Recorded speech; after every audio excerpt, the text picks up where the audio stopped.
Let's be real, the fundamental rules of healthcare are being completely rewritten as we speak. For decades, you had these massive walls between everything: marketing, operations, patient care, all living in their own little worlds. Well, by 2026, those walls are coming down. We're looking at a totally new, integrated landscape. So in this explainer, we're going to break down exactly what that means for you, for providers, and for the entire future of healthcare.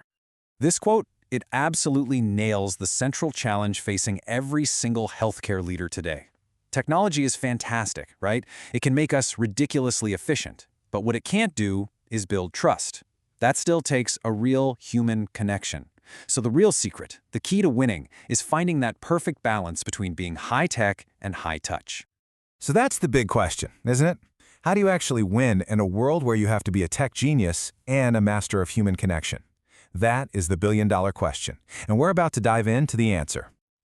All right, before we get into the weeds, let's zoom way out and look at the big picture. Because here's the thing about this new era of healthcare. Success isn't about who has the biggest budget anymore. Nope, it's about who has the smartest strategy.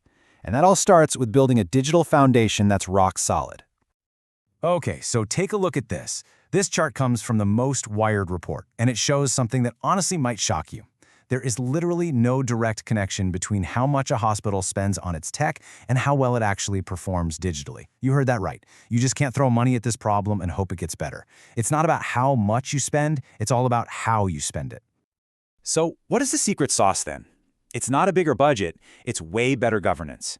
The ones who are winning, the ones who are really crushing it in this new landscape, are the organizations that have a super clear vision, strong leadership that's actually involved, and, a relentless focus on getting real results. Now that we've seen that 30,000-foot view, let's zoom right in and look at this whole thing from the patient's perspective. Because at the end of the day, that's what really matters, right? How does all this change actually feel to the people navigating the system? Think about it for a second. The last time you needed a doctor, where did you start your search? If you're like 72% of us, you went straight to Google. That's just the reality now. We've all become healthcare consumers. We do our homework, we compare our options, and we shop for care just like we'd shop for anything else. It used to be that a referral from your doctor was like gold. It was the final word. Well, not anymore. Today, a handful of bad online reviews can completely torpedo that trusted referral. That's just how powerful the internet is now. And it is a total game changer for providers. So what's actually stopping patients from booking that appointment? It's probably not what you'd guess. It's the simple stuff, the basics. As you can see here, they literally can't get a hold of the office. They're turned off by sketchy reviews, or they can't just book an appointment online. These are the little friction points that are absolutely killing the patient experience.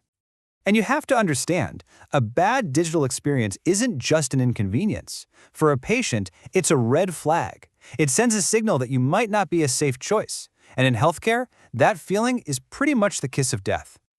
Okay, so we've seen how patient expectations have totally shifted. Now let's look at how providers are adapting. We're going to zoom in even further, down to the micro level, and look at an independent orthopedic practice to see how they're using all this to not just survive, but to actually thrive.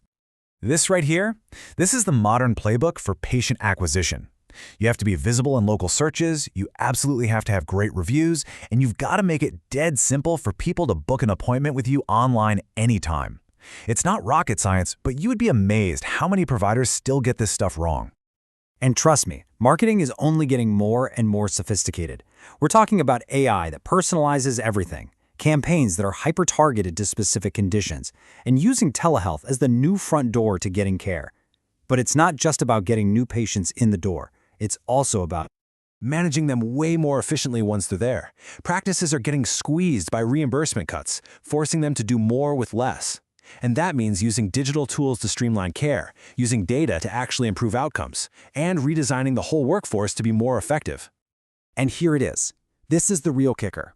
The winning playbook doesn't see marketing and management as two different things. They are two sides of the very same coin.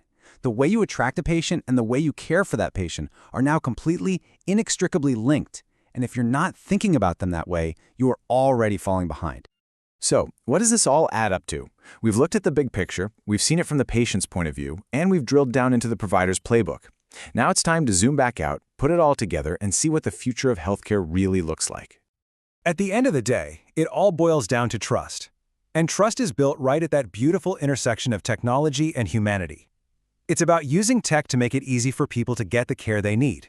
But it's also about treating them with real empathy and respect when they get there. And when you do that, you don't just create patients, you create loyal fans for life.